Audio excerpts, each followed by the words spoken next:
السلام علیکم دوستو، پٹھان کو افغان کہتے ہیں۔ افغان اس لیے کہتے ہیں کہ افغان حضرت سلیمان علیہ السلام کے ایک بیٹے کا نام تھا اور ان کو جنات کی زبان سے پیار ہو گیا تھا، تو انہوں نے اپنے والد حضرت سلیمان علیہ السلام سے کہا کہ آپ جنات کو کہیے کہ مجھے اپنی زبان سکھائیں۔ سلیمان علیہ السلام نے اپنے بیٹے کی درخواست قبول کی اور جنات کو حکم دیا کہ افغان کو جنات کی زبان سکھائی جائے۔ وہ زبان بعد میں پختون کے نام سے پہچانی گئی۔ پٹھان کی اصلیت اور قومیت کے بارے میں جو دلائل ہیں وہ یہ کہ پٹھان حضرت ابراہیم علیہ السلام کی اولاد میں سے ہیں اور حضرت اسحاق علیہ السلام کی اولاد ہیں، اور قومیت سے بنی اسرائیل ہیں۔ انگریز مورخین لکھتے ہیں کہ پٹھان قوم ارجینیا کے ایک حصے میں رہتے تھے، اور ارجینیا کے لوگوں کا دعویٰ ہے کہ افغان قوم یا پٹھان ہم میں سے ہیں، کیونکہ البانیہ کے اوغان جو کہ بعد میں افغان بنے ارجینیا سے ہندوستان کی طرف چل پڑے۔ اور مورخین لکھتے ہیں کہ اسرائیل قبائل بہت تکالیف اور مصیبتوں کے بعد افغانستان میں آباد ہو گئے۔ جب حضور اکرم صلی اللہ علیہ وآلہ وسلم نے اسلام کی تبلیغ شروع کی اور لوگ جوک در جوک اسلام میں داخل ہونے لگے، تو اس وقت پٹھان قوم کا سردار جس کا نام قیس عبد الرشید تھا اپنے پورے خاندان کے ساتھ محمد صلی اللہ علیہ وآلہ وسلم کے حضور میں حاضر ہوا اور محمد صلی اللہ علیہ وآلہ وسلم کے ہاتھ پر بیعت کر کے مسلمان ہو گیا۔ اس لیے دنیا بھر میں جہاں بھی پختون ہوں گے وہ مسلمان ہوں گے۔ دنیا میں پختون ہی واحد قوم ہے جس میں اسلام کے بغیر کوئی مذہب نہیں۔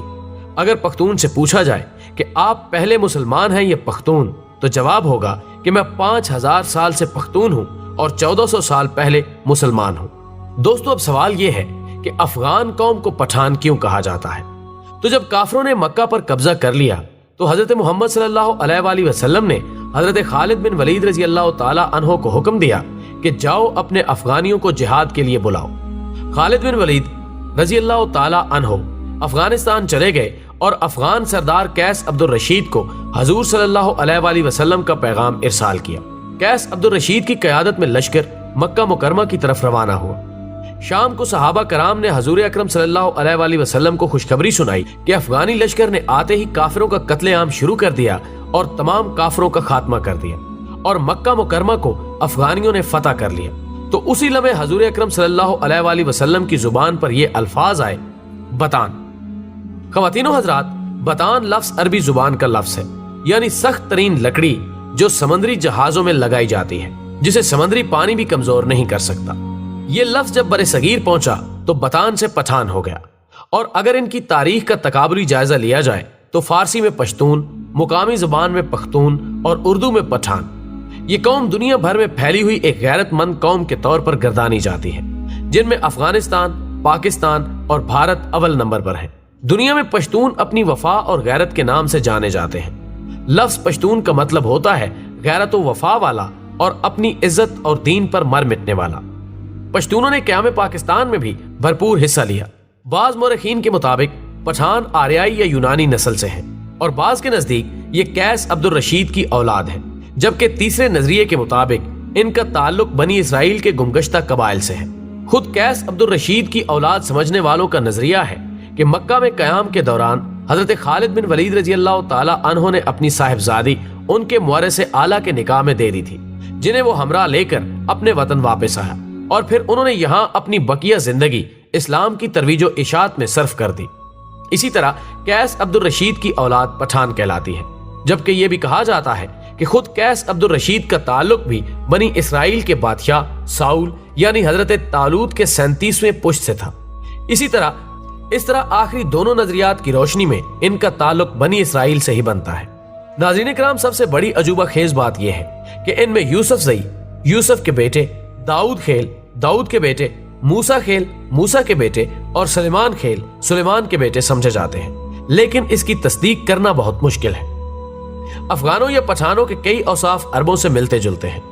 عرب قوم مہمان نواز، بہادر اور اہل قلم ہونے کے ساتھ ساتھ دوسری قوموں سے اتنی جلدی مروب نہیں ہوتی تھی۔ ان چند اوصاف کے علاوہ کوئی اور وصف عربوں کے اندر زمانہ جہلیت میں نظر نہیں آتا۔ حیرت کی بات یہ ہے کہ یہی چند اوصاف افغان یا پٹھان قوم میں بھی اسی شدت کے ساتھ پائے جاتے ہیں، جبکہ ان کی بیشتر چیزیں یہودیوں سے بھی ملتی جلتی ہیں۔ نسلی طور پر دونوں اپنے آپ کو دنیا کی بہترین قوم تصور کرتے ہیں، مذہبی طور پر سخت ہیں اور سر پر ٹوپی رکھنے کا رجحان بھی عام ہے، جبکہ اس کے علاوہ بھی کئی رسم و رواج مشترک ہیں۔ ذہن میں رہے کہ پشتونوں کا یہودی النسل سے ہونا قابل فخر بات ہے، نہ کہ معجب توہین، کیونکہ یہودی النسل ہونا تو شاید تب اس قوم کے لیے توہین کا معجب ہوتا جب وہ سید الانبیاء حضرت محمد صلی اللہ علیہ وآلہ وسلم پر ایمان نہ لاتے۔